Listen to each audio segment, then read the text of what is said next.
Bonjour et bienvenue dans ce podcast de la Semaine nationale de massage bébé, organisée par l'Association française de massage bébé.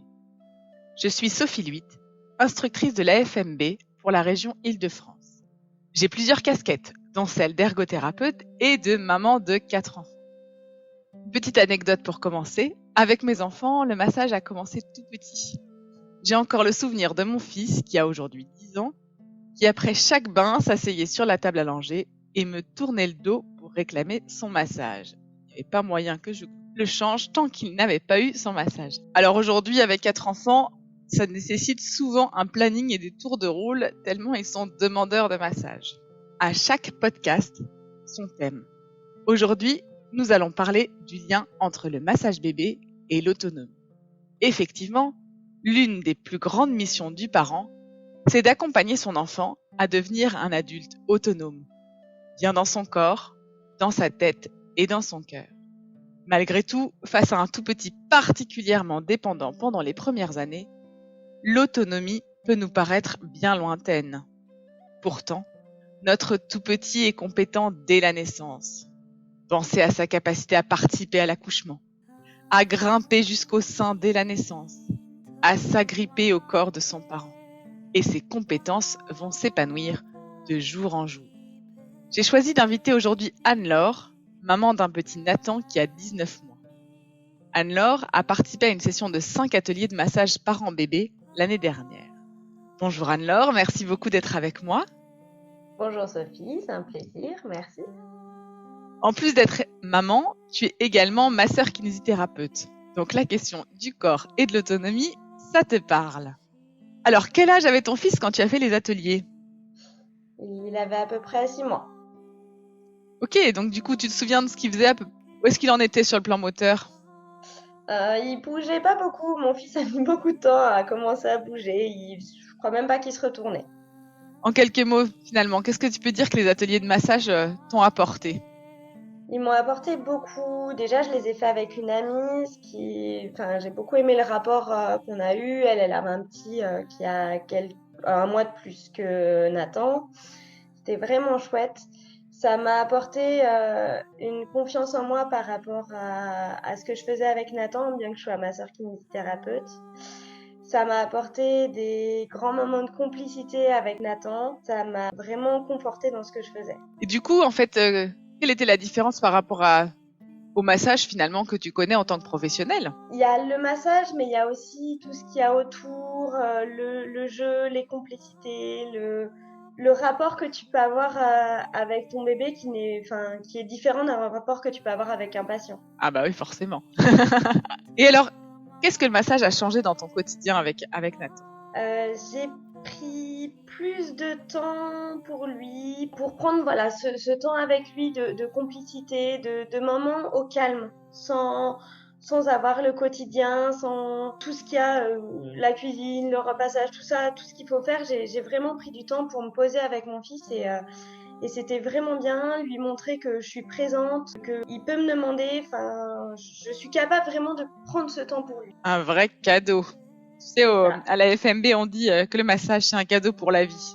Moi, j'aime bien ce slogan-là. Je voudrais maintenant te proposer de creuser le sujet de l'autonomie. En préparant ce podcast, j'ai relu le livre d'Anna Pinelli, Porter le bébé vers son autonomie. Elle est sage-femme et actuellement coordinatrice petite enfance dans une commune de l'Ain. Elle décrit le bébé comme un être de relation, un être d'expérimentation et un être social. Anne-Laure, je te propose donc que nous échangions sur ce qu'apporte le massage à notre tout petit et la manière dont nos attitudes de parents vont encourager l'autonomie de notre bébé. Le bébé est un être de relation. De quelle manière est-ce que les massages que tu as proposés à Nathan sont venus nourrir la relation que tu construis avec lui depuis de nombreux mois ? Et bien au-delà même, je dirais, de ce que tu as appris en atelier. Donc, tu as fait les ateliers quand Nathan avait 6 mois. Maintenant, il en a 19. Donc, tu as pu expérimenter le massage de nombreuses fois aussi seul à la maison. Moi, je trouve que le massage aide à construire une relation déjà par les regards, par toute cette communication non verbale que tu peux mettre en place avec ton petit. Après, il y a toute la partie où tu lui demandes s'il est d'accord Donc finalement, tu lui montres que tu le respectes, tu respectes son corps.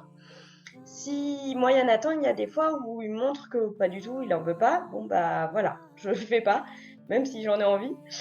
Et à côté de ça, il y a des moments où tu vois ses yeux qui pétillent et c'est génial. Enfin là, tu te dis ok, j'y vais. Mais chez Nathan, il y a des endroits où il aime pas que je le masse.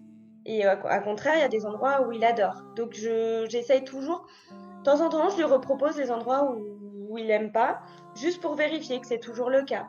Mais du coup, j'apprends vraiment. Le massage me permet aussi d'apprendre à mieux connaître mon fils. Et ça, c'est génial. Après, comme je l'ai dit tout à l'heure, c'est vraiment un moment que je prends avec lui, que je lui offre. Tu parlais d'un cadeau, bah voilà, je lui offre ce moment-là de mon quotidien. Je suis 100% à lui.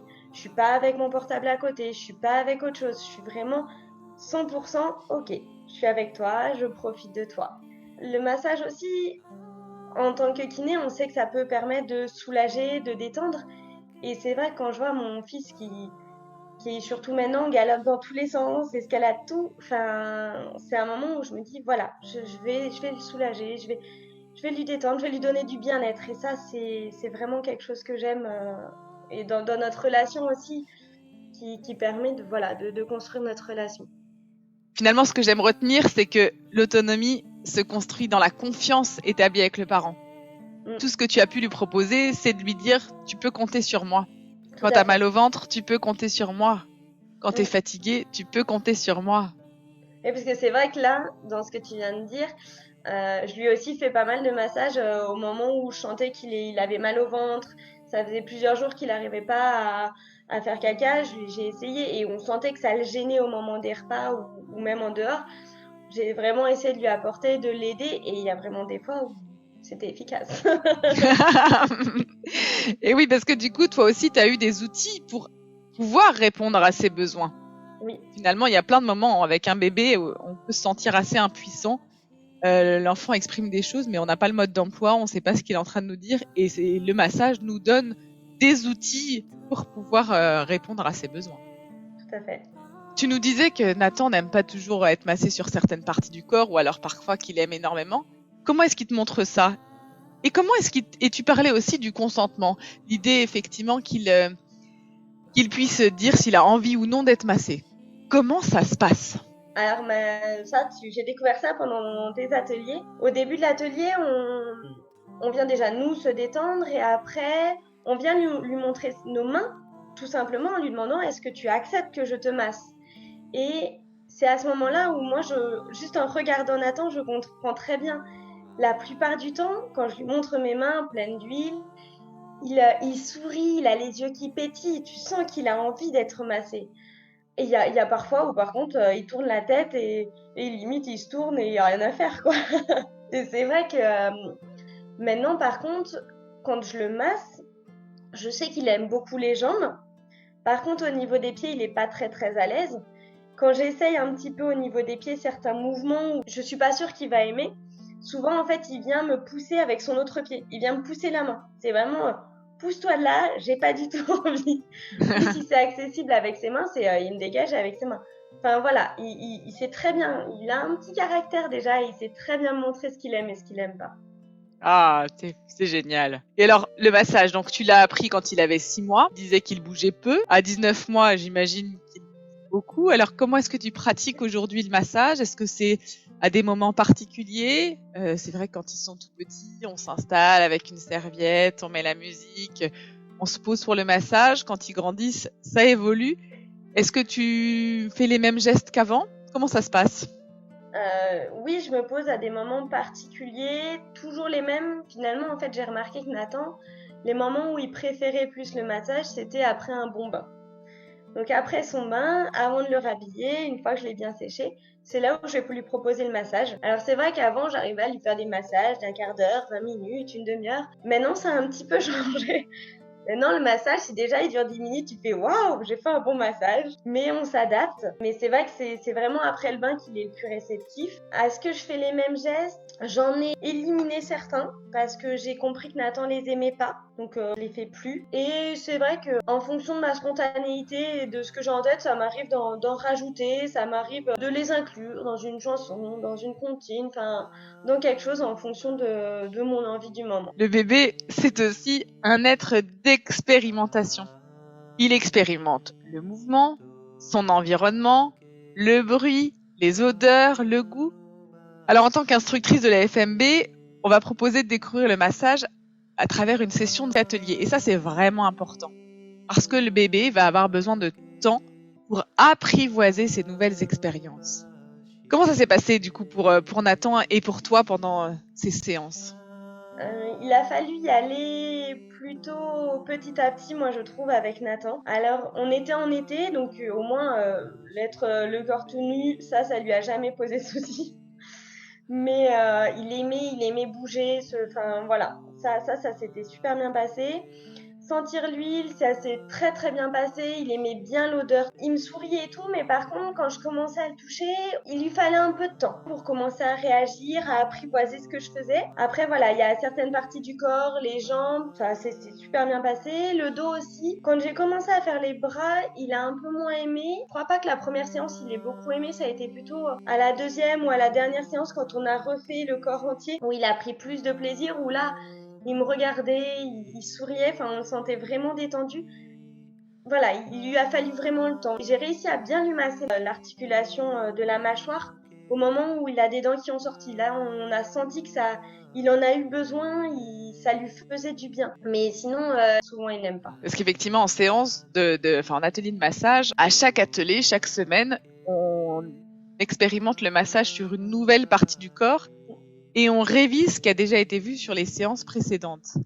Et donc, c'est vrai que l'enfant ne va découvrir qu'une série de gestes par semaine et ça lui laisse le temps de pouvoir intégrer puisque du coup, le parent est invité à masser entre les séances aussi à la maison. L'idée, ce n'est pas de masser uniquement pendant l'atelier, mais c'est de s'offrir ce temps-là au quotidien avec son enfant. Quand on fait ça, imaginez un jeudi, l'enfant va pouvoir expérimenter les mouvements sur les jambes jusqu'au jeudi suivant avant de passer à la suite du massage. Donc ça, c'est quand même aussi super chouette. On sent au fur et à mesure des jours où on le pratique, qu'on arrive à faire de plus en plus, qu'il accepte de plus en plus. Le schéma corporel de l'enfant. Ça, c'est un sujet qui est intéressant. Hein. Le schéma corporel de l'enfant se construit de la naissance jusqu'à environ 3 ans. Pour comprendre bien ce dont il s'agit, le schéma corporel, c'est l'image que nous avons de notre corps. Et c'est une image qui peut être très différente de notre corps réel. D'ailleurs, si on réfléchit un tout petit peu, nous vivons dans une société bien plus portée sur le corps image que sur le corps réel. Or, ça vaut quand même le coup que l'image du corps soit la plus proche possible de notre corps réel. Alors, quel est ton regard de kinésithérapeute justement sur le massage et l'acquisition du schéma corporel, l'intégration du schéma corporel? Moi, je trouve que le massage apporte énormément parce que tout ce qui est le toucher, le massage, donne des informations avec nos capteurs, notre sensation au niveau de notre peau, au niveau de tout ça, qui renvoie au bébé ou à n'importe quelle personne comment est son corps, dans quelle position est son corps, de quelle forme est son corps finalement. Et du coup, ça permet beaucoup d'intégrer le schéma corporel. Ça te renvoie vraiment l'image de comment est réellement ton corps. Donc finalement, tout ça joue à te créer, à t'aider à vraiment conceptualiser ton corps tel qu'il est réellement. Oui, parce qu'effectivement, les sessions de massage bébé de la FMB, le massage va se faire du haut du front jusqu'au bout des orteils. Tout le corps, en dehors des zones intimes, va passer sous les mains du parent, en tous les cas si l'enfant en a envie. Et donc, on va pouvoir prendre le temps de découvrir chaque partie du corps, de pouvoir expérimenter la sensation qui va être différente, parce qu'effectivement, ce que tu disais, on n'a pas les mêmes capteurs sensoriels au niveau du dos ou au niveau du ventre, au niveau du dessus de la main ou de la plante du pied. Et du coup, à travers le massage, on va pouvoir vivre ce qui se passe dans notre corps dans ces différentes expériences. Et ce que je trouve vraiment agréable, c'est que il découvre son corps avec vraiment des sensations agréables finalement. un toucher bien-être, et du coup c'est pas comme les coups ou les chutes ou tout ça où on peut découvrir son corps. Ah oui, c'est vrai, là j'ai ma jambe, là j'ai mon truc, et là c'est vraiment du bonheur en fait quand il le découvre. Et c'est vrai que moi avec Nathan, il y a des fois où j'apprécie, je lui cite les parties du corps finalement que je suis en train de lui masser, et je trouve ça intéressant. Alors, je pense pas qu'il va forcément retenir ni rien, mais rien que déjà de les lui nommer, je pense que c'est aussi intéressant de prendre ce temps-là. Ouais, tout à fait. Quand le bébé devenu bambin grandit, il va aussi forcément chuter, se cogner, son corps va lui faire mal. Tu en parlais juste avant.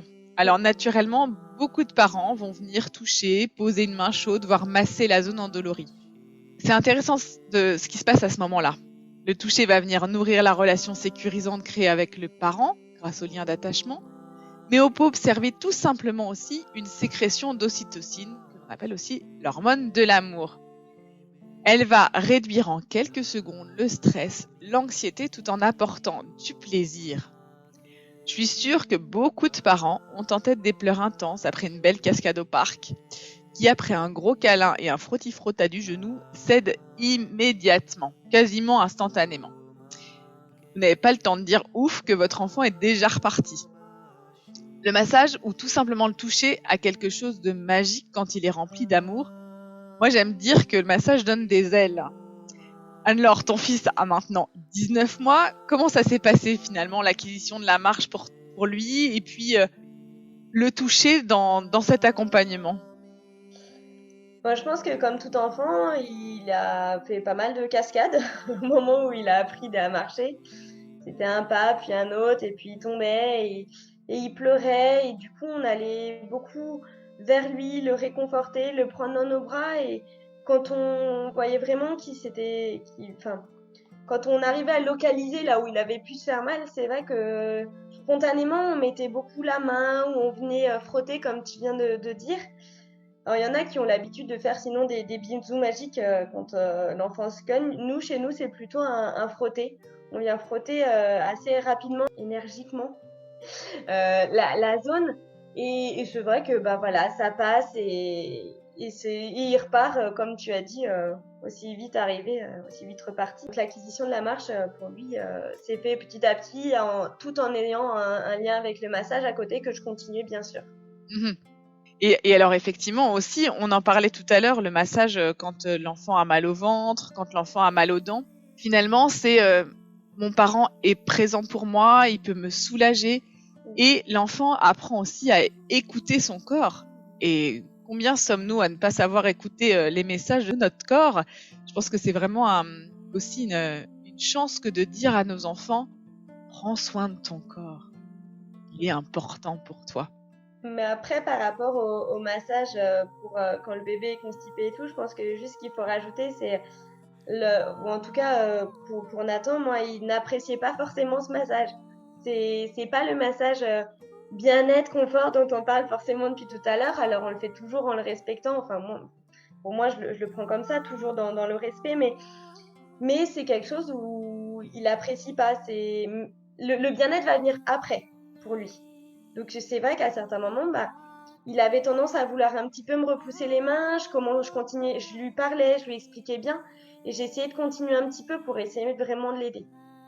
Oui, donc du coup, c'était ta voix, tout ce que tu mettais autour Oui, et tout ce que tu mettais dans le regard qui lui permettait de se sentir en confiance pour que ça puisse continuer même si c'était pas confortable, quoi. tout à fait. Alors un dernier point, le dernier point donc d'Anna Pinelli, c'est que le bébé est un être social, c'est-à-dire un être capable de communiquer, de se séparer, d'exister en tant qu'individu. Progressivement, le bébé va construire son identité propre, c'est-à-dire intégrer l'idée qu'il est différent du parent et qu'il peut s'affirmer. Alors pour beaucoup de parents, accueillir le refus de l'enfant n'est pas une chose facile.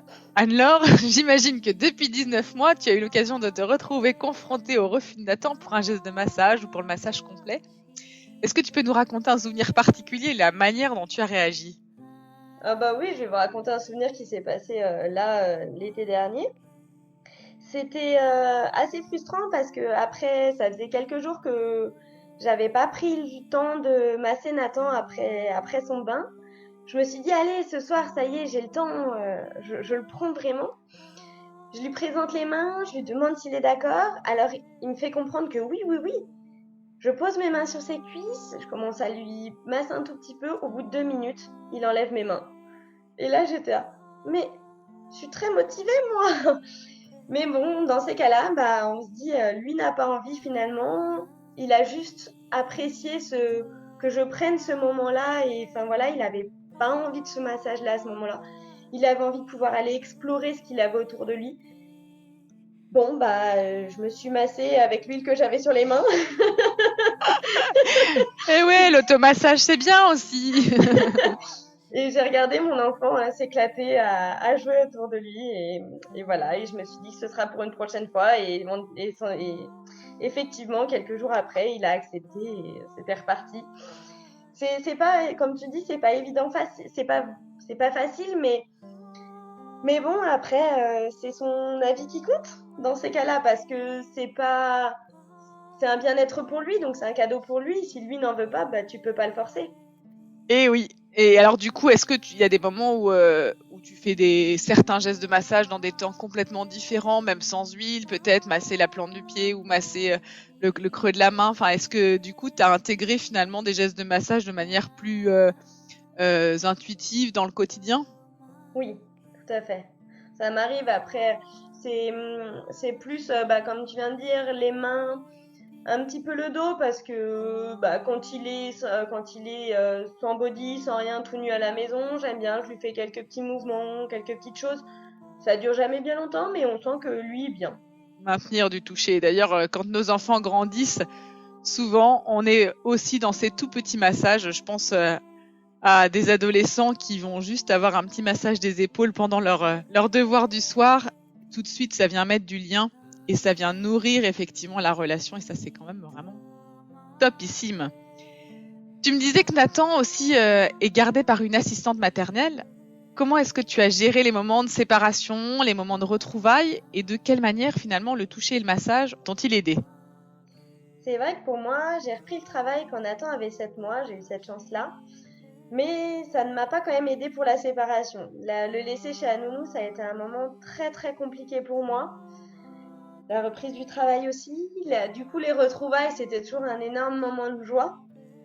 Et du coup, j'ai mis vraiment, pendant les premiers temps, je voulais réellement avoir ce moment de massage tous les jours pour refaire un lien encore plus important le soir. C'était pas une façon de rattraper la journée, mais c'était vraiment un moment de lui dire, ok, la journée, on n'a pas le choix, tu es gardé, mais le soir, je suis avec toi. Et c'est vrai que même maintenant, j'ai gardé l'habitude, quand je rentre du travail, entre l'heure où je rentre, donc à peu près 17h, et l'heure du repas, environ 19h, c'est un moment où je fais très très peu de choses pour moi ou pour la maison. C'est un moment où je suis 100% à lui. Et voilà, j'y inclus le jeu, le toucher, le massage, tous ces moments, tout ça. Et du coup, il en a vraiment quasiment tous les soirs. Et on sent que, voilà, je lui faisais énormément quand j'étais en arrêt. J'ai continué après avec la reprise du travail. Pour moi, c'était important d'avoir cette continuité-là et de continuer à vraiment entretenir le lien que j'avais avec lui. Mmh. Ça m'a vraiment, vraiment aidé, ouais. Et oui, c'est aussi important pour eux que pour nous d'ailleurs. C'est ça. Alors lors des ateliers, on prend le temps de parler au bébé, de chanter, de nommer les parties du corps, tu en parlais tout à l'heure. Et pendant tout ce temps de tête à tête, finalement, le bébé va intégrer du langage. Ça, les orthophonistes en parleraient encore mieux que moi, mais le langage s'acquiert en observant notre bouche, comment notre langue se place dans la bouche. Et l'enfant va pouvoir du coup aussi profiter de ce temps de massage pour tester de nouveaux sons en nous imitant. Et nous le savons tous, les bébés apprennent par imitation. D'ailleurs, entre parenthèses, ils ne sont pas les seuls, nous aussi, et c'est ce qui se passe pendant les ateliers puisque les parents reproduisent sur leur bébé les gestes que l'instructrice pratique sur un poupon. Revenons au langage. Le bébé a besoin effectivement d'une proximité importante pour pouvoir acquérir ce langage. Et dans le massage, on a vraiment ce cœur à cœur qui se fait avec une proximité nécessaire au bébé et un langage qui lui est directement adressé. Avant de finir, parce que ça c'est vraiment quelque chose qui est très important pour moi, je ne peux pas m'empêcher de vous parler de la créativité. C'est un point essentiel dans la parentalité et d'autant plus dans l'autonomie. Alors on pourrait imaginer que le massage peut se pratiquer de manière mécanique, robotisée. Mais ce que nous proposons aux parents, c'est d'être dans le jeu, dans le rire. Plus l'enfant va grandir, plus le jeu va être nécessaire pour soutenir l'attention. Effectivement, quand le bébé commence à faire du quatre pattes, il a tellement mieux à faire que de rester calme sur un tapis. Et pourtant, il suffit de raconter une histoire, d'utiliser le corps de l'enfant pour la faire vivre pour que celui-ci puisse se laisser porter. Alors, est-ce que tu as des astuces à partager et comment tu as fait, comment fais-tu au quotidien quand tu as envie de proposer du massage et que lui est avide de mouvement? J'inclus beaucoup les mouvements finalement. Ces mouvements spontanés, je les respecte et je les inclus dans mon massage finalement. C'est vrai qu'il y a parfois où le massage, si quelqu'un me verrait de l'extérieur, ça ferait très bizarre parce que mon fils va bouger dans tous les sens et je vais lui courir après et je vais le masser un petit peu et puis où je vais essayer vraiment de suivre. À un moment, quand il commençait le quatre pattes, bah voilà, il avançait à quatre pattes et je le suivais en massant. Voilà, c'était ma façon de lui proposer. Maintenant, il y a parfois aussi où je fais avec des comptines, avec des petits jeux. Alors, je vais lui raconter une petite histoire et en même temps, je vais lui faire, voilà, le jardinier qui vient planter ses carottes, qui vient planter ses tomates, qui après vient faire la cueillette, et puis il doit ratisser tout ça sur son dos, sur ses pieds, sur toutes ces petites parties du corps où j'intègre et on sent qu'il est content en fait finalement. Moi, ce que j'aime bien faire avec lui, c'est Nathan, il est fan de coucou caché. Alors ça, maintenant, il nous le fait même lui-même, il aime beaucoup. Et il y a des fois où il va venir voir que mes mains qui sont en train de le masser, et puis d'un coup, coucou, j'apparais. Et puis après, je vais me recacher, et puis je réapparais. Et là, il me cherche partout, il regarde, il tourne la tête, et finalement, il apprécie énormément son massage à ce moment-là. Donc, ça dépend de l'endroit aussi où je suis, en fonction de quelles astuces je mets en place. Et puis après, par contre, quand je vois qu'il a vraiment pas envie, bon voilà, je le laisse. S'il a pas envie, il a pas envie, quoi. Le massage du jardinier. Alors c'est vrai que ce genre de massage, on peut inventer tout ce qu'on veut. Un dragon qui vient attaquer avec un crachet de feu. On peut imaginer le massage pizza. Alors nous, c'est quelque chose qui fonctionne beaucoup chez nous. Quand on crée une pizza sur le dos de l'autre, les idées ne manquent jamais. Hein. On peut s'inspirer du dernier livre qu'on a lu avec l'enfant. On peut partir dans quelque chose de complètement farfelu, inventer des personnages, les faire marcher sur le ventre. Tout peut être sujet au massage. En étant créatifs avec nos enfants, nous leur offrons un monde imaginaire à développer. Et c'est un cadeau immense pour leur autonomie. Alors, j'ai envie de vous partager un moment de mon été. Vous savez, un de ceux qu'on garde précieusement dans un coin de la tête parce que juste, il nous a donné de la joie. Alors, un après-midi, nous étions en famille chez ma sœur. Mes enfants étaient dans la piscine et moi, au bord, à l'ombre. Et je les observais. Ils ont passé 30 minutes à faire des sauts créatifs. Alors, pour vous donner quelques idées, le saut de la girafe, le saut de la vieille mamie, le saut de l'étoile, le saut de la fleur, le saut du chien, le saut du poteau électrique. Pendant tout ce temps, chacun leur tour, ils cherchaient une nouvelle idée et mettaient leur corps en jeu en riant et en sautant dans l'eau. Et tout ça, attention, dans une belle complicité de fratrie. Imaginez 30 minutes, sans conflit, sans cri, sans personne qui râle. Et là, à ce moment-là, je me suis souvenue de tous ces jeux que je leur proposais petits, avec simplement leur corps. Combien de fois au sol on a joué à faire l'éléphant, à faire la girafe, à s'imaginer différentes choses et en utilisant voilà tout ce corps qui parle. Alors, pour finir, juste avant de finir ce podcast, Anne-Laure, j'ai une question pour toi. Quel est le message que tu as envie de transmettre aux parents de tout petits? Moi, j'ai envie de vous transmettre à vous tous de surtout prendre du temps avec votre enfant, prendre du temps de le masser, ça va énormément enrichir votre relation avec vos enfants, avec votre enfant. Et c'est juste merveilleux. Prenez le temps, arrivez à mettre à un moment la vie qui nous happe, qui nous prend toujours notre quotidien à faire ci, à faire ça, à nous demander de nous dépêcher. Non, arrivez à mettre pause de temps en temps pour regarder vos enfants, vous bouger, regarder vos enfants jouer et jouer avec eux, partager ces moments-là. Le massage, c'est juste un moment merveilleux et qui est très, très épanouissant, aussi bien pour vos enfants que pour vous. Merci Anne-Laure, je te remercie vraiment beaucoup, beaucoup pour cet échange. Je remercie Avec aussi tous plaisir. ceux qui nous ont écoutés. Je vous remercie pour votre attention. N'hésitez pas à partager et puis à écrire en commentaire toutes vos idées pour encourager l'autonomie de vos enfants grâce au super pouvoir du toucher sain et nourrissant. Merci Anne-Laure. Merci. À bientôt. Au revoir.